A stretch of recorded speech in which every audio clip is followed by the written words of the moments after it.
بسم اللہ الرحمن الرحیم۔ السلام علیکم، welcome to S A teaching zone. آج کی ہماری یہ ویڈیو اردو کی ہے، 11th کلاس کی۔ بک کا نام ہے خیابان اردو۔ تو ہم نے اس سے پہلے جو 7 لیسن بنا لیے ہیں، آج لیسن نمبر 8 ہے جو کہ گیت ہے۔ ہم نے اس سے پہلے گیت کے بارے میں بھی پڑھ لیا، اور ایک گیت بھی ہم نے پڑھ لی، لیسن نمبر 7 جو کہ گیت تھا۔ اور یہ رخصت ہوئی سہیلی، یہ بھی ایک گیت ہے۔ تو اس کے لکھنے والے جو شاعر ہیں شاد عارفی، تو ان کے بارے میں ان کا تعارف دیکھ لیتے ہیں ہم۔ تو دیکھیے، شاد عارفی سن 1900 میں پیدا ہوئے اور 1964 میں ان کا انتقال ہو گیا۔ شاد عارفی کا وطن رامپور یوپی تھا۔ ان کا پہلا مجموعہ سماج 1946 میں شائع ہوا۔ کچھ اپنی افتاد طبع کے بعد کچھ حالات کی خرابی کے نتیجے میں شاد عارفی نے شاعری کا جو اسلوب اختیار کیا، اس میں تیکھے پن، طنز اور تلخی کے عناصر بہت نمایاں ہیں۔ رامپور کی معاشرتی زندگی میں جاگیردارانہ قدروں اور روایتوں کے رنگ بہت گہرے تھے۔ شاد عارفی نے اپنے ماحول اور گرد و پیش کو ناقدانہ نظروں سے دیکھا۔ اپنی کئی نظموں میں انہوں نے سامنتی اور جاگیردارانہ انداز زندگی کا مذاق اڑایا۔ غربت کی زندگی اور ناقدری کے احساس نے ان کے مزاج کی کڑواہٹ میں مزید اضافہ کیا۔ یوں بھی شاد عارفی ایک کھلا ذہن رکھنے والے صاف گو انسان تھے۔ اشعار میں بھی کھری کھری باتیں کی ہیں۔ امیروں اور رئیسوں کی زندگی کو طنز اور تمسخر کا نشانہ بنایا ہے۔ ان کی ایک نظم ابھی جبل پور جل رہا ہے، جبل پور مدھیہ پردیش کے فرقہ وارانہ فسادات پر بہت مشہور ہوئی۔ غزل میں ان کا رنگ یگانہ سے مماثل ہے۔ اس میں شگفتگی اور لطافت سے زیادہ کھردرا پن ہے، بے تکلفی اور طنز نمایاں ہے، لیکن اپنے کھرے پن، ناہمواری اور نثریت کے باعث شاد کی ایک غزل ایک نئے جمالیاتی ذائقے کا پتہ دیتی ہے۔ نئی غزل کے اولین نشانات جن شاعروں کے ہاں ملتے ہیں، ان میں شاد کا نام بھی شامل ہے۔ زندگی سے ان کا رشتہ ہمیشہ حریفانہ رہا۔ زندگی کی طرح ان کی شاعری میں بھی مزاحمت کا عنصر بہت واضح ہے۔ ان کے مجموعے شوخیِ تحریر اور سفینہ چاہیے جدید نظم و غزل کے نمائندہ مجموعوں میں شامل ہیں۔ تو ان کا تعارف ہو گیا مکمل۔ اب ہم گیت کی طرف بڑھیں گے۔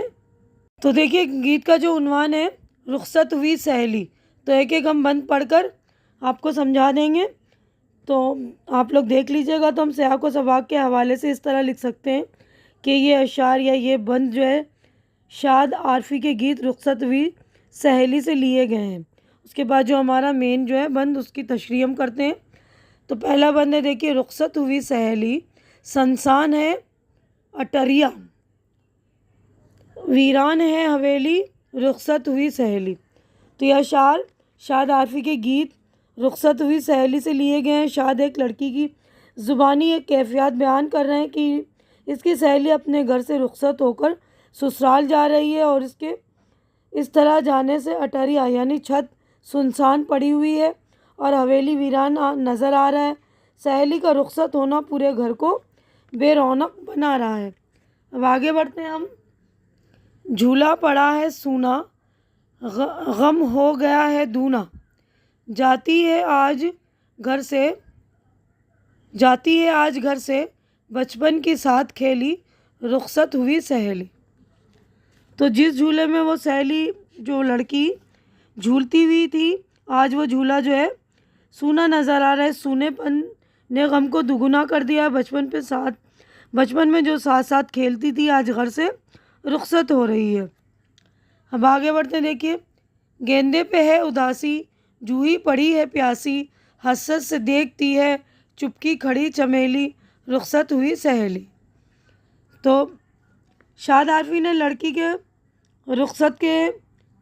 گھر سے رخصت ہونے پر بتایا کہ گھر میں لگے پھول پودے، گیندے، جوہی، چمیلی وغیرہ سب پر اداسی چھائی ہوئی ہے۔ ایسا معلوم ہو رہا ہے کہ سہیلی کے رخصت ہونے پر سبھی افسردہ ہیں۔ اب آگے بڑھتے ہیں۔ دیکھیے، تو یہ والا پیج مکمل ہو گیا۔ نیکسٹ پیج پر اگلے صفحے پر ہم چلیں گے۔ دیکھیے، اگلے صفحے پر پنچھی ہے بے ٹھکانہ، ڈالے گا کون دانہ، طوطا ہے دل شکستہ، میں نہ ہوئی اکیلی، رخصت ہوئی سہیلی۔ تو گھر میں پلے ہوئے پرندے کی بھی عجیب حالت ہے، وہ بھی جو ہے حسرت بھری نگاہوں سے دیکھ رہے ہیں کہ انہیں اب کون دانہ ڈالے گا۔ طوطا بھی بجھا بجھا سا ہے اور مینا بھی یہ سمجھ رہی ہے کہ وہ اب اکیلی رہ گئی ہے کیونکہ سہیلی جو ہے رخصت ہو گئی ہے۔ اب آگے بڑھتے ہیں، دیکھیے، اے دل تیری دہائی ہوتی ہے وہ پرائی، ممتا نے جس کی خاطر بپتا ہزار جھیلی، رخصت ہوئی سہیلی۔ تو اس والے بند میں جو ہے شاعر کہہ رہے ہیں کہ اس کی ماں کی کیفیت بھی جو ہے بیان کرتے ہوئے کہہ رہے ہیں کہ ماں نے اپنی ممتا کے ہزار خاطر جو ہے ہزار مصیبت جھیلے ہیں، اور اے دل تجھے قسم ہے کہ اب اس کے لیے بے قرار نہ ہونا، کیونکہ اب وہ اس گھر سے رخصت ہو رہی ہے۔ وہ دل سے کہہ رہی ہے کہ اب بے قرار مت ہونا، کیونکہ وہ رخصت ہو رہی ہے، میں نے جس کے لیے ہزار مصیبت جھیلی تھی۔ اب آگے بڑھتے ہیں، دیکھیے، ماں باپ کی دلاری دلہن بنی ہے پیاری، اللہ راس لائے مہندی رچی ہتھیلی، رخصت ہوئی سہیلی۔ تو شاد کہہ رہے ہیں کہ وہ لڑکی جو ماں باپ کی دلاری تھی اب دلہن بن کر کتنی پیاری لگ رہی ہے، اس کے ہاتھوں میں مہندی رچی ہے، اور یعنی وہ سدا سہاگن رہے، اس کو اور مہندی جو ہے کہہ رہے ہیں راس آ جائے، اللہ کرے جو یہ مہندی جو اس کو راس آ جائے، یعنی وہ ہمیشہ جو ہے خوش رہے اور سدا سہاگن رہے۔ اب وہ راج دلاری جو گھر سے رخصت ہو رہی ہے۔ اب یہ جو ہے اس گیت کا آخری بند ہے، کیا خوب یہ گھڑی ہے، ہر آنکھ رو پڑی ہے، تو نے اے دلہنیا، تو نے تو اے دلہنیا، سکھیوں کی جان لے لی، رخصت ہوئی سہیلی۔ تو یہ نظم کے یہ گیت کے شاعر جو ہیں شاد عارفی، تو آخری والے بند میں کہہ رہے ہیں کہ کس قدر عجیب سما ہے کہ ایک طرف تو خوشی کا ماحول ہے، شادی کا گھر ہے، مگر دلہن بن کر جانے والی سہیلی تو نے اس وقت ہماری جان لے لی، ہر آنکھ رو رہی کیونکہ سہیلی جو ہے رخصت ہو رہی ہے۔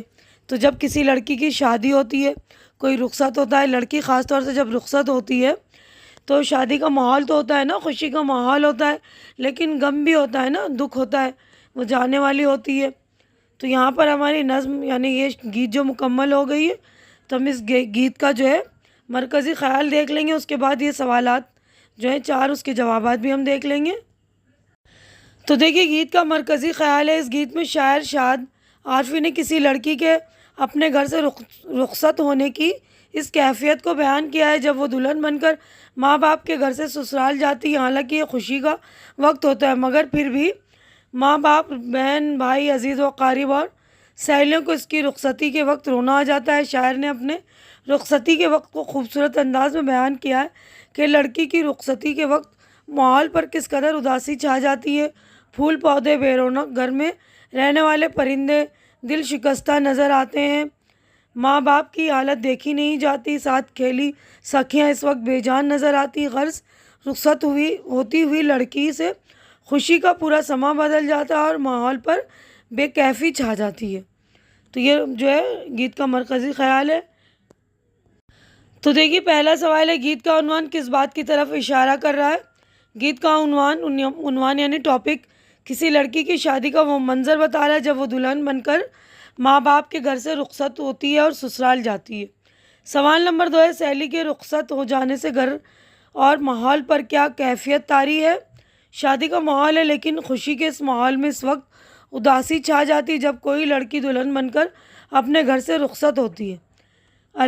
سوال نمبر 3 ہے، اللہ راس لائے مہندی رچی ہتھیلی، ان دونوں مصرعوں میں شاعر دلہن کو کیا دعائیں دے رہا ہے؟ دلہن کی ہتھیلی پہ لگی مہندی رچ کر اپنے بہار دکھا رہی ہے، شاعر اسے دیکھ کر دعا دے رہا ہے کہ دلہن کی زندگی بھی ہمیشہ پربہار ہو، سدا سہاگن رہے۔ اب آخری سوال ہم دیکھیں گے، سوال نمبر 4 ہے، کیا خوب یہ گھڑی ہے، ہر آنکھ رو پڑی ہے۔ تو یہاں پر رونے کے ساتھ خوب کا لفظ صورتحال کی عکاسی کر رہا ہے۔ کس صورتحال کی؟ تو پہلے مصرعے میں لفظ خوب عجیب صورتحال کو ظاہر کر رہا ہے، یعنی لڑکی کی شادی کا ہونا خوشی کی بات ہے، شادی ہونے پر تمام ماحول پر مسرت اور خوشی کی لہر دوڑ جاتی ہے، مگر جب دلہن گھر سے رخصت ہو جاتی ہے تو کچھ دیر کے لیے اس مسرت ماحول پر افسردگی طاری ہو جاتی ہے۔ لڑکی کے گھر سے رخصت ہوتے وقت ماں باپ، بہن بھائی، عزیز و اقارب اور سہیلیاں کچھ دیر کے لیے اداس ہو جاتی ہیں۔ اسی صورتحال کی عکاسی کے لیے خوب کا استعمال ہوا۔ یہاں خوب سے مراد عجیب ہے، ایک ہی وقت میں آدمی دو متضاد کیفیات سے دو چار ہو رہا ہے، یعنی دو الگ الگ حالات ہیں نا، ایک خوشی کا بھی ماحول ہے اور غم کا بھی ماحول ہے، کیونکہ لڑکی رخصت ہو رہی ہے نا۔ تو ہمارے جو چاروں جوابات ہو گئے مکمل۔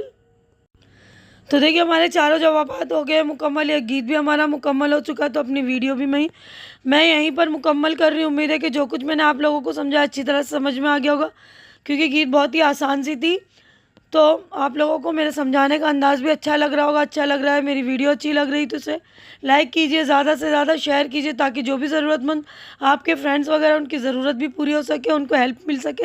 اور میرے چینل کو سبسکرائب کر کے آپ لوگ میری بھی ہیلپ کیجئے، میرے چینل کو سپورٹ کیجئے، میری ہمت بڑھائیے۔ ہماری اگلی ملاقات انشاءاللہ نیکسٹ ویڈیو میں ہوگی، تب تک کے لیے آپ لوگ اپنا خیال رکھیں، مجھے دعاؤں میں یاد رکھیں۔